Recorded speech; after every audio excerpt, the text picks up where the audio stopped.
في السماوات والأرض عن الملائكة الإسلام لأجنحة مثنى وثلاث ورباع يزيد في الخلق ما يشاء إن الله على كل شيء قدير أشهد أن لا إله إلا الله وحده لا شريك له لا نعبد إلا إياه ولا نتخذ من سواه وأشهد أن محمدا عبده ورسوله لا نبي بعده اللهم صل على محمد وعلى آله وأصحابه أجمعين وبعد فيا عباد الله أوصيكم وإياي بنصيحة الله وطاعته فقد فاز المتقون.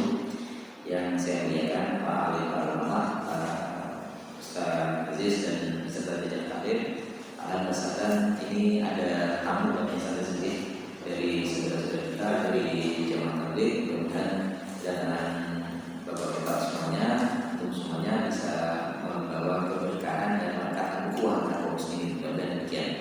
Mari kita awali kajian kita pada petang ini dengan sama-sama membaca basmalah. Bismillahirrahmanirrahim. Bapak-bapak ibu yang dirahmati Allah, saya mohon izin untuk menyinggung masalah beberapa masalah terkait bulan hijjah sedikit, dan ini kayaknya sebenarnya lebih kepada masalah fikih. Cuman saya mohon izin sebentar saja karena ada hal yang lebih penting untuk kita ketahui, yaitu persatuan kaum muslimin. Bapak-bapak ibu yang dirahmati Allah, sebagaimana kita ketahui bahwasanya Idul Adha pada tahun ini insya Allah 2 kali, Sabtu dan Ahad, kan gitu. Nah, bapak-bapak ibu yang dirahmati Allah, struktur masyarakat secara umum termasuk masyarakat muslim itu kan bentuknya kayak piramida. Yang paling atas itu adalah orang-orang yang alim, ulama, dan itu jumlahnya masih sedikit. Tidak mungkin piramida itu mengerucut jeber tenggur betul-betul gitu. Nah, gitu. Yang paling bawah yang jumlahnya terbanyak itu adalah golongan-golongan awam, golongan awam yang ada kaum muslimin. Nah, bapak-bapak yang dirahmati Allah, penentuan Idul Adha, penentuan awal hijjah ini sebenarnya terbagi kepada 3 arus besar. Yang pertama berdasarkan hisab, perhitungan astronomis pergerakan bulan yang biasanya mengamalkan di Indonesia itu jamaah saudara-saudara kita dari Muhammadiyah. Lalu kemudian yang kedua imkan ru'yah, yaitu melihat visibilitas hilal. Kalau hilal terlihat maka ditentukan awal bulan baru. Dan imkan ru'yah ini juga pakai ilmu hisab sebenarnya, nggak sekedar tiba-tiba melihat itu aja. Nah, bapak-bapak ibu yang dirahmati Allah, ambang batas visibilitas hilal di negara kita ditetapkan 2 derajat. Yang ketiga itu mengikuti ru'yahnya penduduk Hijaz. Hijaz itu Arab Saudi dan sekitarnya. Jadi mengikuti ru'yahnya Amir Mekah karena berkaitan dengan wukuf di Arafah. Nah, bapak-bapak ibu yang dirahmati Allah, 3 pendapat ini semuanya ada dasarnya. Dan 3 pendapat ini dasarnya semuanya insya Allah bisa dipertanggungjawabkan. Karena itu bapak-bapak ibu yang dirahmati Allah, kalangan alim ulama yang berijtihad untuk menentukan awal bulan termasuk awal bulan hijjah, dan juga kalangan awam yang mengikuti pendapat alim ulama, kuncinya hanya satu, dua-duanya harus ikhlas. Yang alim, para ulama, harus kemudian berijtihad dengan keikhlasan mengharapkan ridho Allah, bukan untuk perkara yang lain. Umpamanya gur waton suloyo, gur yang penting tampil beda. Yang penting nek kono dino Ahad, aku dino Sabtu. Wah, enggak bisa kayak gitu. Itu niatnya udah melenceng, Pak. Enggak kena ikhlasnya itu. Enggak dapat pahala dari Allah Subhanahu wa taala. Gitu. Kalangan awam tugasnya cuma satu, ikut saja apa yang diputuskan oleh para ulama. Yang ikut hisab ya ikut saja, yakin dengan namanya hisab. Yang ikut imkan ru'yah ya ikut saja ulama yang memutuskan berdasarkan imkan ru'yah. Yang ikut ru'yahnya penduduk Hijaz, penduduk Arab Saudi ya tidak apa-apa, mau ada dasarnya juga. Nah, bapak-bapak ibu yang dirahmati Allah, kalau kemudian sama-sama ikhlas, para alim ulamanya akan terhindar dari membanggakan pendapat-pendapatnya. Para orang-orang awamnya akan terhindar dari saling salah menyalahkan. Gitu. Akhirnya bapak-bapak ibu yang dirahmati Allah, umat Islam ini bisa bersatu. Bisa jadi kemudian ada pertanyaan, yang lebih lanjut lagi. Pak, boleh nggak kalau umpamanya pulau posone Arafah niku dinten Jumat? Soalnya wukufnya dinten Jumat kan nggih. Terus kemudian saya sholat idnya hari Ahad. Lah kalau kemudian itu Sabtunya ngapain lah kan gitu ya. Nah bapak-bapak ibu yang rahmatullah, kalau seperti ini tidak boleh. Jadi kalau umpamanya puasanya Arafahnya hari Jumat, di panjenengan sholatnya di hari Sabtu. Loh, angel padose mriki sing sholatnya Sabtu. Lah wong sholat itu hukumnya apa, Pak? Napa hukumnya? Sunnah. Ya kan? Kalau memang susah untuk melaksanakan sholat di hari Sabtu, ya sudah nggak usah sholat, nggak apa-apa, panjenengan nggak dosa. Yang dosa itu kalau kemudian bertengkar, berdebat demi untuk meraih yang sunnah meninggalkan yang wajib. Menjaga persatuan di antara kaum muslimin itu hukumnya wajib. Betul marah tukaran antara kaum muslimin itu dosa. Nah, kalau kemudian berbeda pendapat di masalah ibadah ini, sholat itulah kan, itu termasuk perkara sunnah. Tapi sholat yang sedajo, pada sing sholat Ahad, pada sing sholat Sabtu, insya Allah kabel. Yang tidak boleh adalah yang sholat Sabtu itu kemudian mencela yang sholat Ahad, yang sholat Ahad mencela yang sholat Sabtu. Soalnya biasanya Pak, penyakit kita setan itu maksudnya gini, lakuin wayai dino Sabtu wukufnya hari Jumat kok kamu puasanya hari Sabtu, puasa apa lah gitu, nanti pasti terjadi perdebatan kayak gitu. Kalau sudah terjebak pada saling olok-mengolok, ngapunten nuwun sewu, bisa-bisa pahala panjenengan hilang. Nah gitu Pak, bisa-bisa seperti eman-eman pun sudah susah-susah berpuasa, sudah susah-susah beramal soleh, itu tiba-tiba kemudian hilang semua pahalanya, eman-eman. Yang mau puasa hari Jumat Arafahnya silahkan, yang puasanya hari Sabtu silahkan. Makanya golongan awam seperti kita ini tanya oleh Gusti Allah, kowe nyapa poso dino Sabtu? Kula derek putusane pemerintah sing kanggo ya Gusti Allah. Selesai sudah urusan dengan Allah. Nanti yang memutuskan Idul Adha hari Ahad itu juga ditanya sama Allah. Dan kamu kenapa kok memutuskan Idul Adha hari Ahad? Atau yang memutuskan hari Sabtu juga gitu ditanya sama Allah. Ijtihad saya dasarnya ini ya Allah. Kalau benar saya dapat pahala 2, kalau saya salah saya dapat pahala 1. Akhirnya happy ending semua Pak, gitu. Yang semuanya happy ending kayak gini kan enak, gitu Pak ya. Nah Bapak-bapak Ibu yang teman-teman, ini sekedar pendahuluan saja. Sekarang sebagaimana kita bahas pada pertemuan sebelumnya, kita akan membahas kisahnya iblis yang menjerumuskan Nabi Adam dan Ibunda Hawa dari surga. Bapak-bapak Ibu yang dirahmati Allah, saya sudah mengelompokkan beberapa kelompok ayat tentang kisah ini. Saya mohon maaf Pak, saya lupa dan men-share di grup Jamaah Majlis. Saya sejak sore tadi itu sudah pengen men-share ini agar bapak-bapak dan ibu-ibu mempersiapkan terlebih dahulu, sekaligus gak usah bawa Al-Quran, tidak apa-apa, tapi langsung baca di HP-nya masing-masing. Tapi saya tidak apa-apa, mudah-mudahan khilaf saya ini tidak mengalami semangat kita Pak. Kita mulai dulu dengan surat Al-Hijr ayat 28 sampai 42. Allah berfirman, "A'udzubillahi minasyaitonir rajim. Bismillahirrahmanirrahim. Wa idh qala rabbuka lil malaikati inni khaliqun basyaran min shalshalin min hama'in masnun." Dan ingatlah tatkala Tuhanmu berkata kepada para malaikat, sesungguhnya aku hendak menjadikan manusia dari tanah yang kering yang warnanya hitam yang dibentuk. Fa idza sawaituhu, dan ketika aku sudah menyempurnakan ciptaan ini, wa nafakhtu fihi min ruhi, dan aku tiupkan sebagian dari ruhku, faqa'u lahu sajidin, maka bersujudlah kalian kepadanya. Fasajadal malaikatu kulluhum ajma'un, maka kemudian seluruh malaikat kulluhum semuanya sujud kepada Nabi Adam ini. Illa iblis aba ayyakuna ma'asajidin, kecuali iblis dia enggan untuk termasuk orang-orang yang bersujud. Nah, ini kisahnya sudah sama-sama kita ketahui Pak. Cuman di beberapa ayat ini Pak, panjenengan nanti akan melihat seolah-olah ada pengulangan.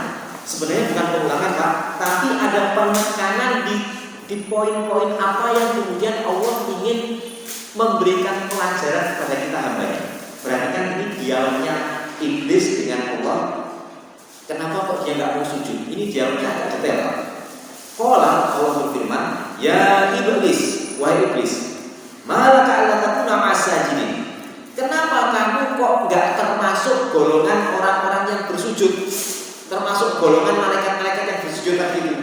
Wong semuanya sujud, kamu saya perintahkan sujud juga, kok kamu sujud? Qala, perhatikan jawabannya iblis. Dia berkata, lam akun li asjuda li basyarin khalaqtahu min solsolin min hama'in masnun. Saya tidak akan pernah mau sujud kepada manusia yang engkau ciptakan dari tanah liat kering yang berwarna hitam dan dibentuk. Qala, Allah berfirman, fakhruj minha fa innaka rajim. Maka keluarlah engkau dari surga, fa innaka rajim. Sesungguhnya engkau termasuk golongan yang tercela.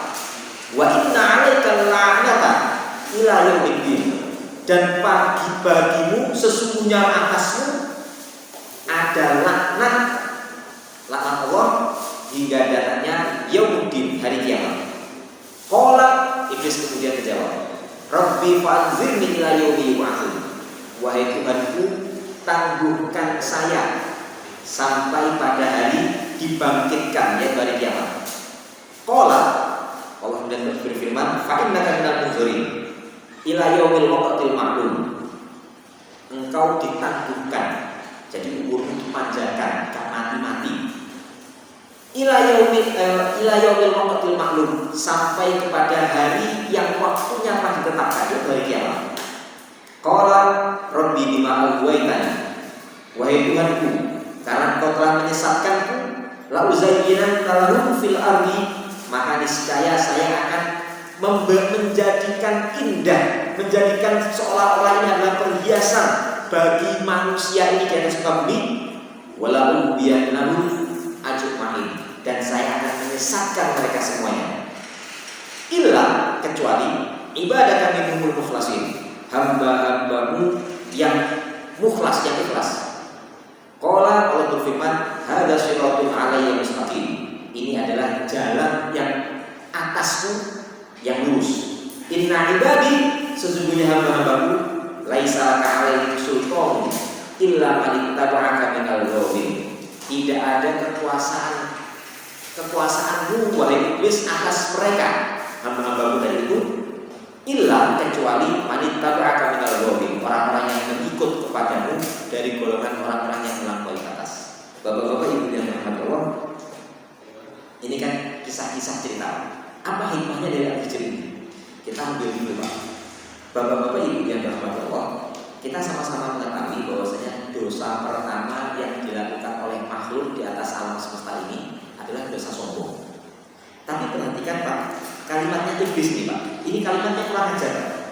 Qala di ayat 39. Qala Rabbi bima aghwaytani. Jadi ketika iblis itu menolak untuk bersujud karena dia merasa bahwasanya Allah menciptakan manusia ini dari tanah liat kering yang berwarna hitam yang dan dibentuk, lalu kemudian dia merasa lebih tinggi derajatnya daripada tanah liat ini, lalu kemudian Allah mengusir dia dari surga. Lalu kemudian ketika Allah mengusir iblis dan melaknatnya dari surga ini, setelah kemudian menjanjikan umurnya dipanjangkan tadi, Pak, iblis sudah dapat keinginannya umur dari panjangkan tadi itu, dia kemudian mengulang kesombongannya dengan mengatakan Rabbi bima aghwaytani la uzayyinan lahum fil ardi wa la ughwiyannahum ajmain. Ya Allah, gitu. Bahasa kita gini, oh panjenengan yang bikin saya sesat, balasannya saya sesatkan hamba-hambamu, ya Allah. Dengan cara apa saya menyesatkannya? Yaitu dengan cara saya jadikan indah kepada mereka dalam pandangan mereka, dan saya belokkan mereka dari jalan. Perhatikan, Pak, sombongnya iblis itu, kufurnya iblis itu bukan karena kufur tidak tahu, Pak. Ada orang-orang yang tidak menyembah Allah gara-gara mereka itu tidak tahu. Jadi orang-orang kafir Mekah Madinah itu dulu menyembah Allah gara-gara mereka tidak tahu bahwasanya ada Allah zat yang kemudian berhak disembah. Beda dengan kufurnya orang-orang ahli kitab Yahudi Nasrani. Mereka kafir nggak mau beriman kepada Rasulullah SAW bukan karena mereka ini tidak tahu, mereka tahu Pak, tapi karena kemudian ada perasaan sombong. Nah perkara seperti ini yang kemudian dilaksanakan oleh iblis. Dia kafir mengingkari perintah Allah untuk bersujud kepada Nabi Adam bukan karena dia tidak tahu, tapi karena dia sombong. Dia ini tahu wajib untuk taat kepada Allah, tapi karena kesombongannya dia kemudian tidak mau sujud kepada Nabi Adam. Bapak-bapak, ibu-ibu yang dirahmati Allah, akhirnya kesombongan ini berulang lagi. Robbi bima aghwaitan. Nah, gitu. Ini kalau kita menurut tafsir Qurtubi Pak, aghwaitan itu diartikan beberapa arti. Yang pertama al-ihlak wal fasad, kehancuran dan kebinasaan. Yang kedua ad-dhalal, yaitu kesesatan. Yang ketiga ilqaul ghayyi, menimpakan potensi untuk bersalah. Nah, bapak-bapak ibu yang dirahmati Allah, apapun dari tiga makna ini, iblis itu kemudian menyematkan perkara ini bukan pada kesalahan dirinya, tapi seolah-olah yang salah itu Allah Subhanahu wa taala. Dan itu kesombongan iblis, Pak. Gitu. Iblis paham bahwasanya dia harus taat kepada Allah. Taat kepada Allah itu seperti taatnya malaikat. Malaikat itu kan kalau disuruh taat sama Allah, taat terus, padahal nggak ada ceritanya malaikat bermaksiat kepada Allah Subhanahu wa taala. Nah, iblis sudah paham seperti itu. Tetapi kemudian dia mengingkari perkara itu. Lalu kemudian dia menyematkan perkara ini kepada Allah Subhanahu wa taala. Bima aghwaitan. Akhirnya karena kesombongan yang kedua ini, dia tersesat dalam dalam kesesatan berikutnya, yaitu dia berjanji seolah-olah balas dendam gitu. Dia berjanji untuk kemudian menyesatkan hamba-hambanya Allah, anak keturunannya Nabi Adam. Dengan cara apa? Dengan cara dua cara tadi, Pak. La uzayyinanna lahum fil ardi, akan saya bikin indah perbuatan-perbuatan mereka di atas muka bumi ini.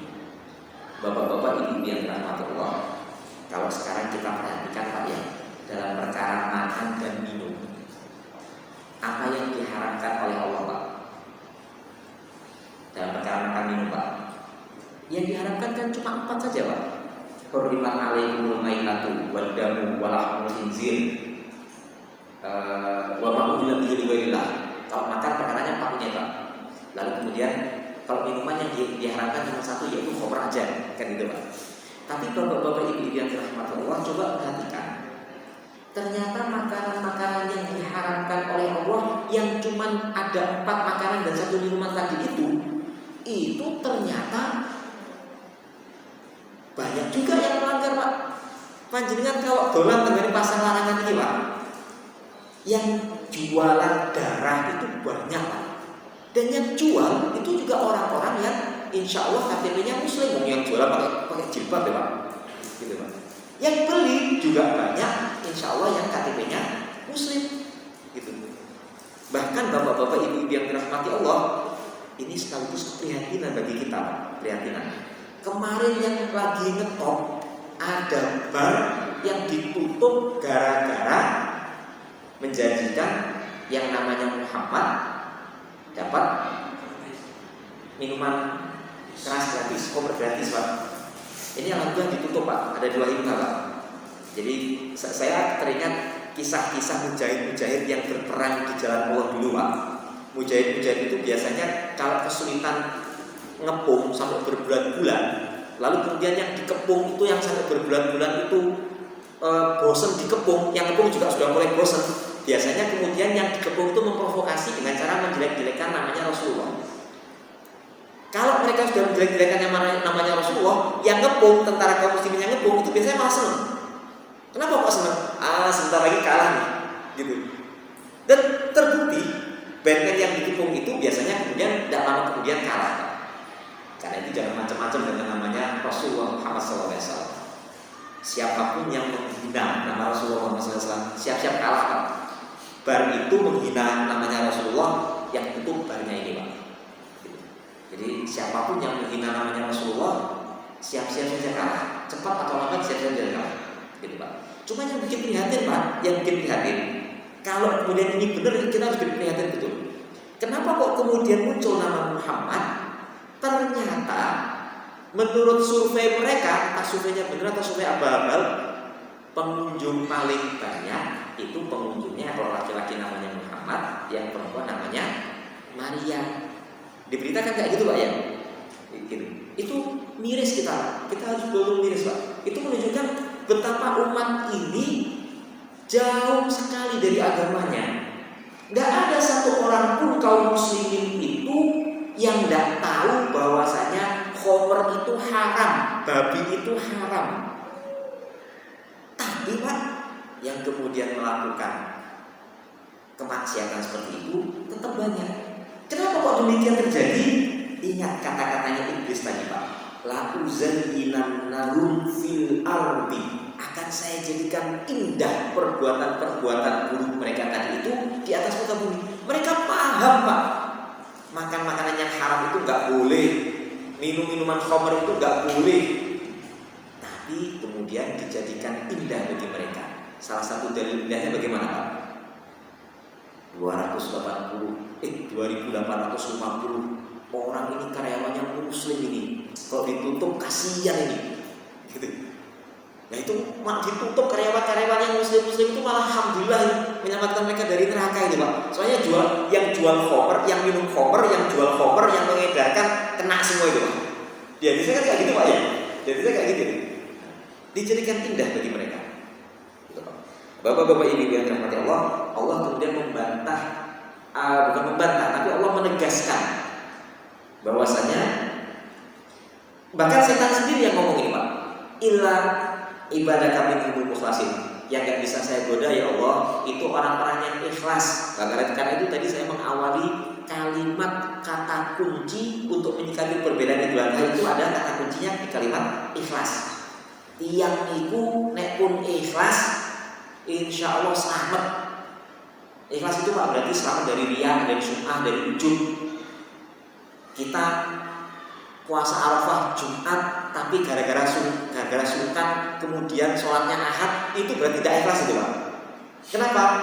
Motivasinya gara-gara sungkan.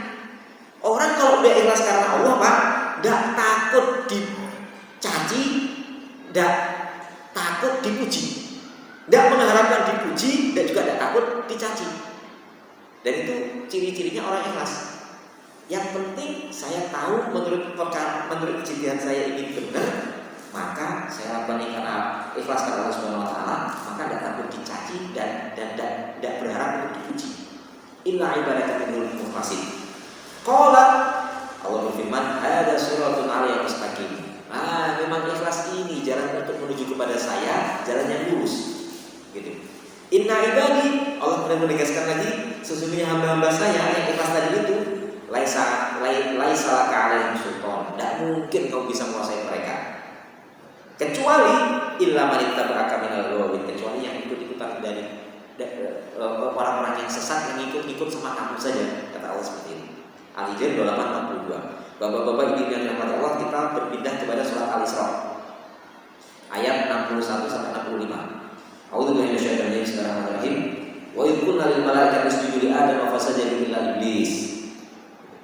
Ketika kami firmankan kepada para malaikat, sujudlah kalian kepada Adam, fasajadu, malaikat semuanya sujud illa iblis, kecuali iblis.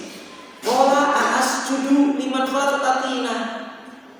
Masa ya Allah saya ini harus sujud pada makhluk yang kamu ciptakan dari tanah ini? Kenapa demikian? Iblis merasa dirinya lebih tinggi daripada manusia yang diciptakan dari tanah. Gitu. Qala ara'aitaka hadzal ladzi kafarta 'alayya la in akhartani ila yaumil qiyamah la ahtanikanna dzurriyyatahu illa qalilan. Itu sebenarnya nyusul perkataannya, masa ini ya Allah yang kau muliakan daripada saya sehingga saya harus sujud pada dia. Oh dia diciptakan dari tanah saja. Gitu. Lain akhartani, kemudian minta janji tadi itu Pak. Seandainya engkau ya Allah mengakhirkan umur saya Pak sampai hari kiamat, la ahtanikan dzurriyyatahu illa qalila. Saya akan sesatkan anak keturunannya illa qalila. Perhatikan Pak. Saya ingat betul kisahnya salah seorang yang berdoa di zamannya Umar bin Khattab. Khalifah Amirul Mukminin Umar bin Khattab itu pernah pada suatu ketika nemu orang yang berdoa di depan Ka'bah itu doanya rodok nyeleneh. Allahumma ja'alni minal qalilin. Ya Allah, jadikan saya termasuk golongan yang sedikit. Kita tanya sama Umar bin Khattab, "Lah, kamu kenapa kok minta dari golongan yang sedikit?" Ternyata salah satu jawabannya ini, Pak. Sebagian besar anak keturunan Nabi Adam itu nanti pasti akan disesatkan oleh iblis. Yang gak disesatkan cuma sedikit, Pak. Contohnya gini saja lah, Pak. Contohnya ini Pak yang paling gampang, Pak. Penduduk dunia jumlahnya berapa miliar, Pak? 7,5 miliar. Yang Muslim berapa, Pak? 1,5. Berarti sisanya berapa ya? 6. Yang 6 non Muslim, Pak. Kafir, Pak, yang non Muslim berarti, Pak. Berarti kalau umpamanya yang Muslim masuk surga semua, 1,5 miliar masuk surga, yang 6 miliar mampir ke neraka, Pak, masuk neraka, Pak. Itu skala global penduduk dunia. Skala yang kecil aja kita tarik, Pak, dan ini harus kita syukuri, tapi jangan sampai kita bersombong. Mana yang sombong, Pak? Jumlah warga Muslim perumahan sini ada berapa, Pak? Banyak, Pak, ya. Yang kemudian datang ke masjid untuk sholat jamaah, ikut pengajian seperti ini, apakah semuanya? Ternyata tidak. Karena itu yang mampu hadir di masjid sholat jamaah, ikut pengajian dan seperti ini, Pak, jaga betul keikhlasan kita, Pak. Bapak-bapak ini orang pilihan ini, Pak. Gak semuanya mampu ngapain yang bapak-bapak lakukan seperti ini, Pak. Gitu, Pak. Nah, untuk menunjukkan bapak-bapak orang pilihan, jaga keikhlasannya. Setan kadang-kadang masuk pada kita menjadikan indah perbuatan kita ini, Pak. Wah, kopiahku putih, jenggotku dawa, sarungku dhuwure mata kaki, bapakku ireng. Delok sing orang ini, wah aku lebih baik daripada dia. Pernah nggak Pak kayak gitu, Pak? Pasti pernah, Pak. Pasti pernah. Saya juga sering kayak gitu, Pak. Sering, Pak, saya kayak gitu, Pak. Cuman yang kemudian menyelamatkan kita, langsung kita sadari, oh ini sombong ini. Kalau kemudian kita merasa diri kita lebih baik dari yang lain, sombong, Pak, rugi, amal kita langsung hilang. Ingat, la uzayyirannahum fil ardi, janji hadis tadi. Dipandang indah perbuatan kita ini, Pak. Dipandang indah, Pak. Jadi kalau kemudian kita udah merasa lebih baik daripada orang lain, Pak, langsung ingat-ingat itu perbuatan sombong. Eman-eman, wis. Umpamanya setiap satu kan ada jamaah sampai di sini. Kita sudah bangun, yang lain masih tidur, kita udah bangun, nahan ngantuk, lalu kemudian nggak dapat pahala, itu eman-eman, Pak. Eman-eman betul. Makanya kita jaga betul keikhlasan kita. Illa ibadaka minhumul mukhlasin. Yang bisa digoda itu orang-orang yang ikhlas tadi, Pak. Bapak-bapak ibu yang dimuliakan Allah, saya teruskan yang hadis tadi. Qala hadza faman tabi'aka minhum fa inna jahannama jazaa'ukum jazaa'an mawfura. Pergi kamu iblis, Allah berfirman seperti itu, maka barang siapa yang ikut kepada kamu di antara anak keturunan Adam, maka tempatnya adalah jahannam. Balasannya adalah jahannam. Jazaa'an mawfura, sebagai balasan yang berlebih-lebih, Pak, mawfur. Wastafzis man istata'ta minhum. Goda siapa saja yang kamu ditantang sama Allah. Wastafzis man istata'ta minhum bisautika. Goda siapa saja yang kamu mau di antara mereka dengan suaramu yang indah. Wa ajlib alaihim bi khaylika wa rujilika wa syarikhum fil amwal. Kerahkan tentara-tentara berkudamu, tentara yang jalan kaki, wa syarikhum fil amwal wal aulad. Bersekutulah dengan mereka di harta-harta mereka dan anak-anak mereka. Wa'idhum, dan kasih janji-janji pada mereka. Wa ma ya'iduhum syaitanu illa ghurura. Dan tidak lain janji-janji setan itu kecuali isinya kosong, zong, tipu daya semuanya. Inna ibadi. Nah ini setelah Allah tadi kasih tantangan, Pak, ya. Allah udah kasih tantangan yang itu, Allah menegaskan lagi. Inna ibadi, sesungguhnya hamba-hambaku, hamba-hamba yang ikhlas tadi itu, laisa alaihim sultan. Tidak mungkin kamu bisa berkuasa atas mereka.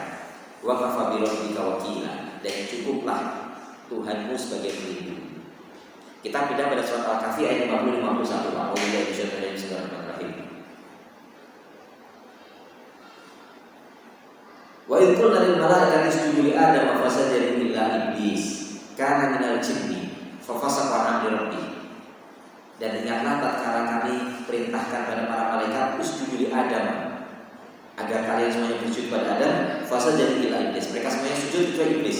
Kana minal jin. Jadi iblis itu bukan golongan malaikat. Iblis itu golongan jin. Gitu. Setan iblis itu golongan jin.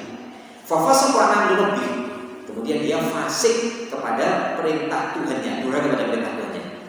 Afatattakhidunahu wa dzurriyyatahu awliya'a min duni wa hum lakum adu.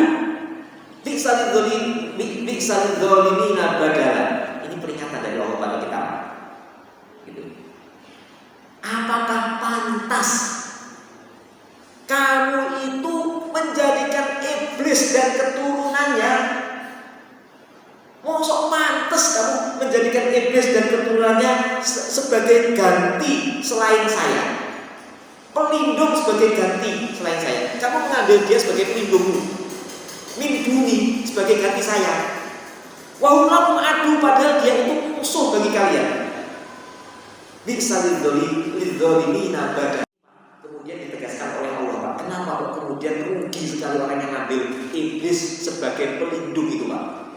Ma ashhadtuhum khalqas samawati wal ard wal khalqa anfusihim wa ma kuntu muttahidal mudillina abudan. Iblis itu enggak punya saham sedikit pun dalam penciptaan langit sama bumi, bahkan menciptakan dirinya sendiri aja enggak bisa, Pak. Gitu. Kan gitu, Pak. Katanya kan gitu, Pak. Masa pantas kamu itu yang ciptakan bumi, langit saya, yang kasih nikmat saya, lalu kemudian kamu nyembah iblis, takut sama iblis. Kali itu, Pak, saya kadang-kadang kalau kemudian ngasih nasihat santri-santri saya di pondok, Pak, kadang-kadang namanya anak-anak itu nek delok kedua pocong itu ya wedi, Pak. Kuntilanak itu wedi, Pak. Kadang-kadang gitu. Yang saya tekankan pada mereka, rugi kamu itu takut pada mereka-mereka ini. Mereka itu enggak menciptakan kamu, enggak kasih kamu kehidupan, enggak kasih kamu nikmat, enggak kasih kamu udara. Terus kemudian mereka datang maksa kita takut, rugi. Siapa mereka kok minta kita takut sama mereka? Ya kan, Pak? Sekarang ini kan setan semakin nasis, Pak. Makanya kalau kemudian panjenengan dilihatkan setan dalam bentuk yang dia sukai di sekitar kita ini, Pak, jangan diviralkan. Setannya tambah seneng, tambah nasis itu. Gitu, tambah seneng gitu nanti. Wah, dia ini rahmat ini. Ayo berandong lagi nih, ayo. Jangan seperti itu, Pak. Lawan kemudian siapa mereka itu kok kemudian maksa-maksa kita takut sama mereka? Kan gitu, Pak ya. Kita pindah lagi, Pak, surat Tuhan. Wa idhul lil malaikati isjudu li Adam fasajadu illa iblis aba. Dan ketika kami perintahkan pada malaikat, surat Tuhan 116 sampai 127, mohon maaf lupa saya. Wa idhul lil malaikati isjudu li Adam fasajadu illa iblis aba. Dan ketika kami perintahkan pada malaikat untuk sujud pada Nabi Adam, mereka semuanya sujud kecuali iblis dia enggan. Faqulna ya Adam, maka kami katakan pada Adam, inna hadza aduwwun laka wa li zawjika fala yukhrijannakuma minal jannati fatashqa. Iblis ini musuh bagimu, bagi istrimu, hati-hati. Jangan sampai iblis ini nanti bikin kamu keluar dari surga, akhirnya kamu termasuk golongan yang celaka. Saya diri Pak kali Gusti Allah itu, Pak. Kenapa kok kemudian ini diberitahukan pada kita? Allah itu seolah-olah memberitahu Nabi Adam dan anak keturunannya termasuk kita ini. Musuh kita udah nyata. Kan gampangannya kan kita mau, Bapak.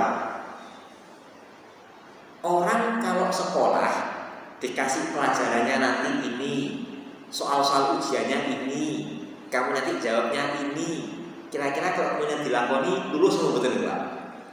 Ya mau lulus, Pak. Allah itu udah begitu baik sama kita. Kita diciptakan, kemudian nanti dikasih bocoran, kamu nanti musuhmu ini, hati-hati gitu. Kita tinggal taat saja sama Allah, Pak. Kalau kita taat sama Allah, lulus kita, Pak. Celakanya sebagian besar nggak mau kayak gitu, udah dikasih bocoran udah betul gitu. Seolah-olah ketika ujian terus dikasih jawaban itu yang ini, bukan tak kita kalau ini jawab A, ini jawab B, buat ukuran dilampaui.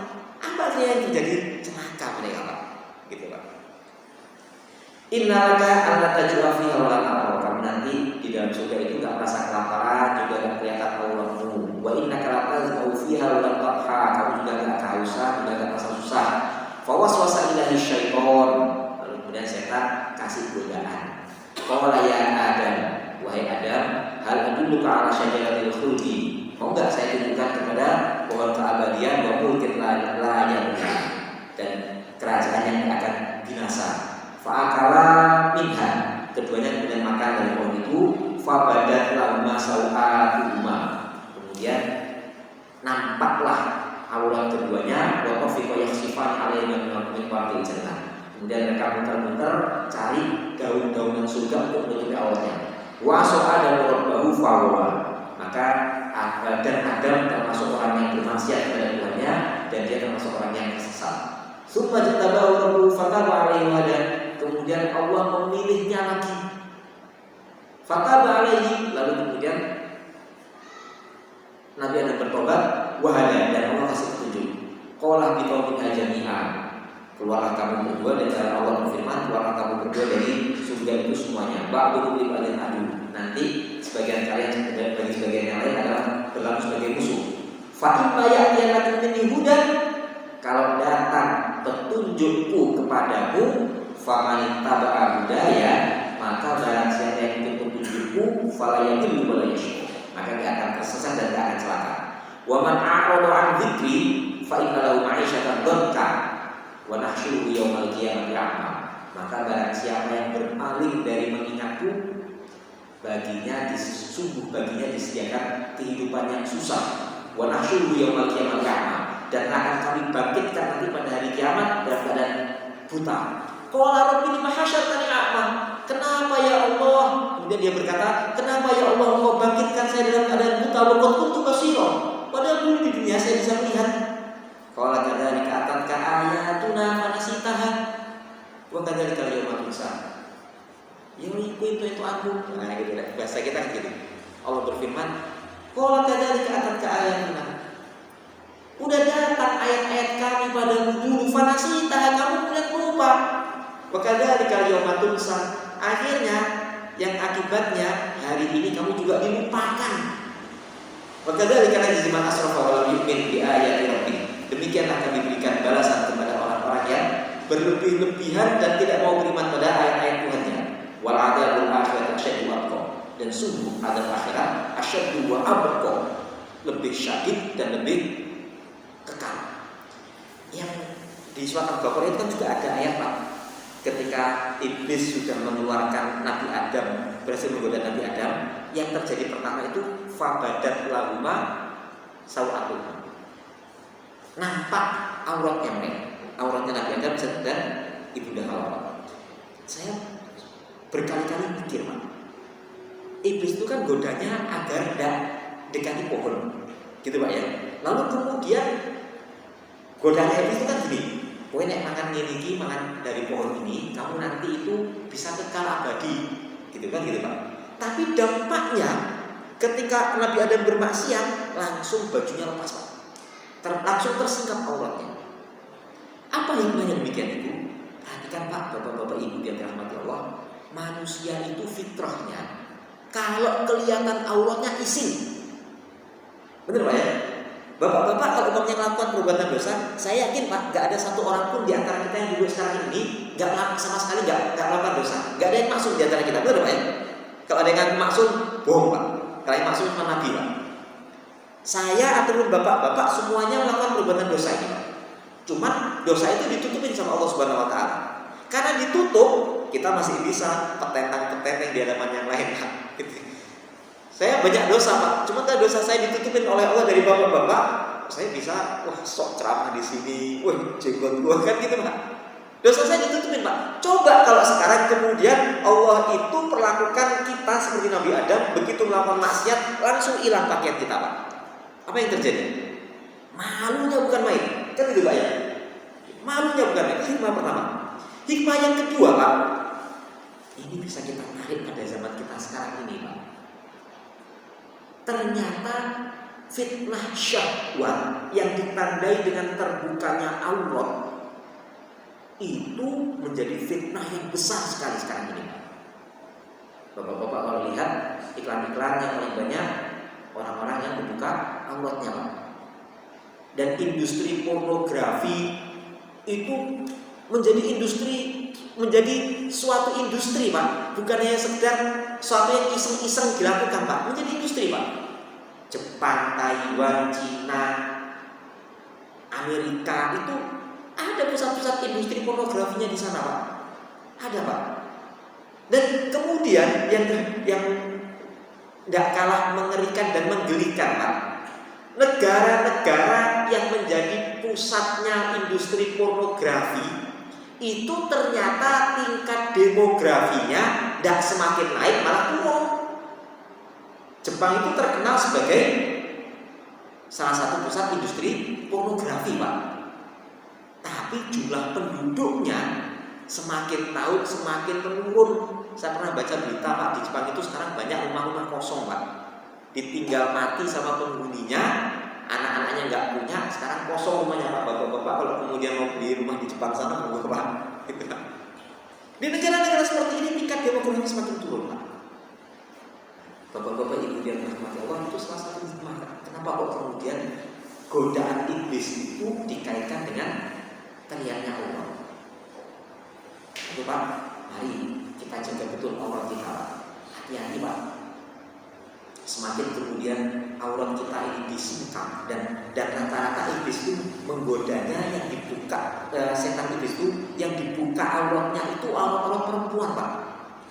Makanya itu kalau bapak-bapak ibu-ibu lihat di negara-negara yang tidak menganut agama Islam, itu mereka absurd dalam menentukan aurat Pak. Mereka enak saja pakai, pakaian-pakaian yang minim untuk kemudian pergi ke pantai, berjemur dan sebagainya. Absurd sekali konsep aurat mereka itu Pak. Gitu Pak. Kenapa kok absurd? Gak jelas. Karena di negeri-negeri seperti itu pun tahun 60-an, tahun 40-an itu bapak-bapak akan lihat Pak, bahwasanya ternyata mereka itu pakainya juga tertutup juga Pak. Ada foto Inggris di abad pertengahan, tahun 1800-an, itu bajunya tertutup. Semakin terbuka bajunya itu menunjukkan semakin rendah kastanya. Di Indonesia juga kayak gitu Pak. Saya pernah dengar ceramahnya Ustaz Salim Afila. Bapak-bapak ibu-ibu, apa perasaan bapak-bapak ibu-ibu dengan pakaian tradisional Jawa bagi perempuan? Kemben biasanya Pak ya. Itu ternyata bukan kemben. Zaman dulu bangsawan-bangsawan Solo, Jogja, itu bajunya tertutup Pak, pakai jilbab. Dari mana asal mulanya kemben itu? Itu asal mulanya dari budak-budak Bali yang didatangkan ke Jawa. Di Bali itu nutup aurat itu konsepnya tidak ada Pak pada masyarakat dari zaman dulu. Bahkan kalau panjenengan lihat bukunya di bawah bendera revolusi, itu ada foto-foto bukan bendera di bawah bendera Revolt in Paradise, revolusi di Nusa Damai. Saya punya bukunya itu Pak. Ada foto-foto wanita Bali di awal-awal tahun 1900-an. Itu hanya memakai penutup pusar ke bawah, ke atas tidak ada tutupnya Pak. Nah budak-budak itu dibawa ke Jawa, lalu kemudian untuk membedakan mereka ini dengan wanita terhormat, mereka diberi baju kemben, gitu. Kemben ini bajunya para budak dulu, nah sekarang jadi baju kebanggaan. Kan kembali-balik ini Pak. Bapak-bapak ini yang dirahmati Allah, itu di antara hikmah kenapa kok yang dibuka itu auratnya Pak. Bapak-bapak ini yang dirahmati Allah, jam kita nih Pak. 18.38. Saya cukupkan kisah-kisah tentang dikeluarkannya tipuannya iblis kepada kepada Nabi Adam dan Ibunda Hawa. Barangkali bapak-bapak, ibu-ibu ada yang mau tanya atau ada yang mau menambahkan sesuatu, kami persilakan Pak. Silakan Pak. Silakan.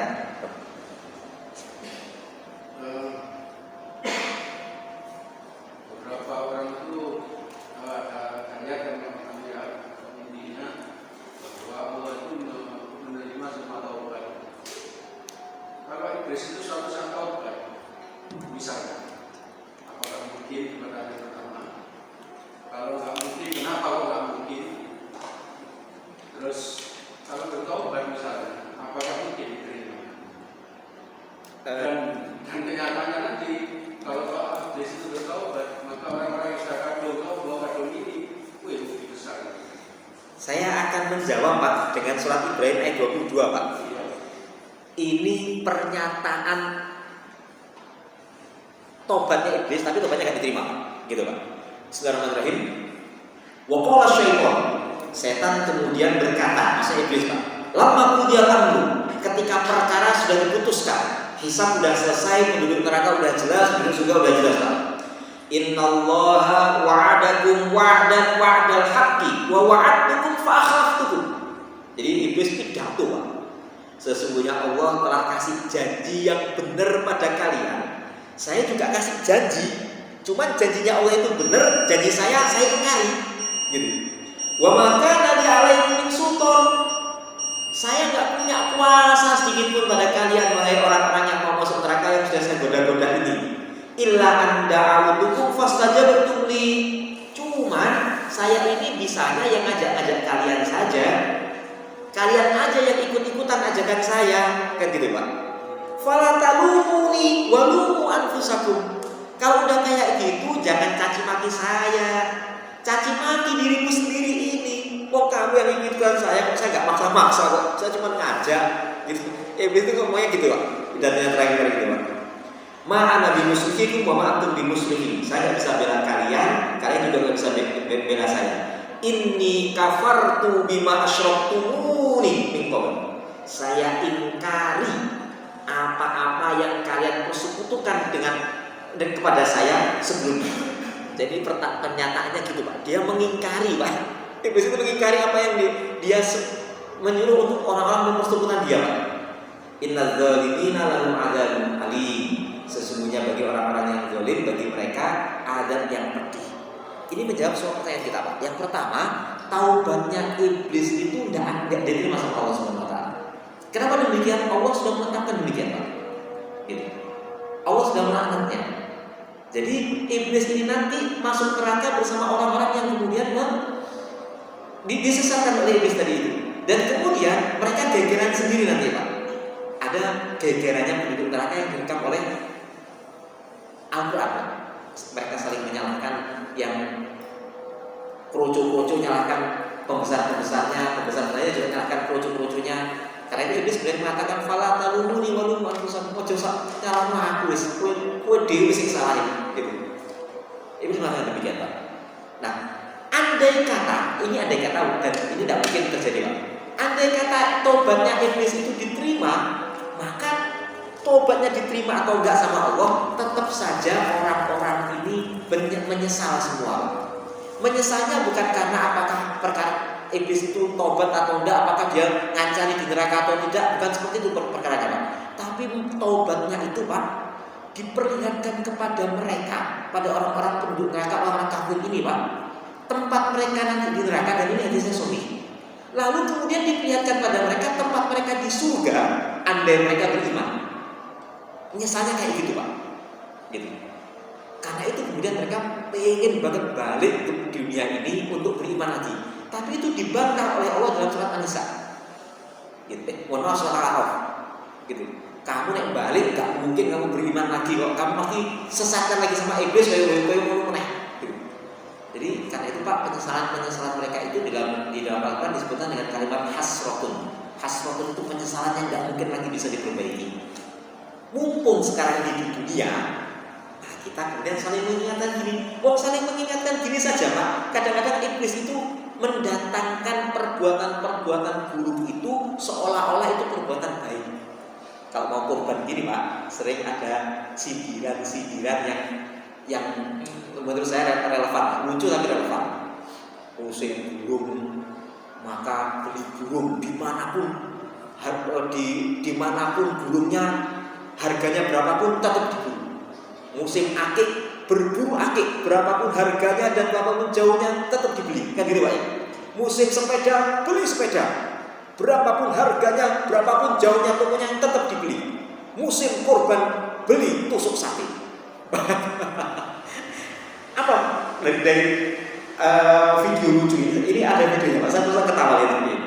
Sekali lagi setan bikin indah Pak, untuk perkara-perkara dunia yang akan hilang, mau akik, mau sepeda, mau burung, hilang semuanya itu Pak. Bener nggak Pak? Hilang semuanya itu. Kadang-kadang setan bikin itu indah, dibelan-belani Pak. Sedangkan untuk kurban yang bisa jadi kadang-kadang setan itu godanya kayak gini. Oh, korban sih aku durung mampu, wong duitnya cek kanggo tuku sepeda motor dhisik. Lah sepeda motor lu ngono piro? Sepeda motor lu sama sudah ada 2, cuma ini kan untuk jaga-jaga kalau yang satu mogok gitu. Tahun depan saja korban lagi. Setan tuh godanya kayak gitu loh Pak. Akhirnya orang mampu-mampu makanya korban cara ngoten iki. Termasuk haji itu juga kayak gitu. Sering orang-orang datang pada saya dan saya ketawa saja. Mau naik haji, uangnya masih untuk nyicil rumah yang sini Pak, untuk yang sana Pak. Tidak akan mampu-mampu akhirnya. Kenapa? Dibikin indah sama setan, seolah-olah kemudian disibukkan dengan dunia itu Pak. Jadi dibikin indahnya itu maksiatnya, awalnya 2. Maksiatnya dibikin indah atau disibukkan dengan dunia. Itu demikian saja. Ada lagi? Barangkali yang mau nambahkan saja. Cekap ya. Mudah-mudahan bermanfaat Bapak-bapak, Ibu-ibu yang dirahmati Allah. Ini Ramadan Dzulhijjah sudah hari ke berapa Pak? Kalau yang Idul Adhanya Sabtu, ini kan hari Ahad ya, Kamis, Jumat, Sabtu ini Dzulhijjah hari ketiga masuk hari keempat. Yang Idul Adhanya Ahad, Dzulhijjah sudah masuk hari kedua, masuk hari ketiga. Sisanya tinggal beberapa lagi Pak. Banyak-banyak amal soleh. Mumpung 10 hari pertama di bulan Dzulhijjah ini Pak, utamanya banyak sekali. Mari banyak-banyak amal soleh, banyak-banyak istighfar. Mudah-mudahan Allah menjaga kita semua. Aku lupa lihat wa astaghfirullahaladzim wa lakum wa lisa'iril muslimin wal muslimat fastaghfiruhu innahu huwal ghafurur rahim. Assalamualaikum warahmatullahi wabarakatuh.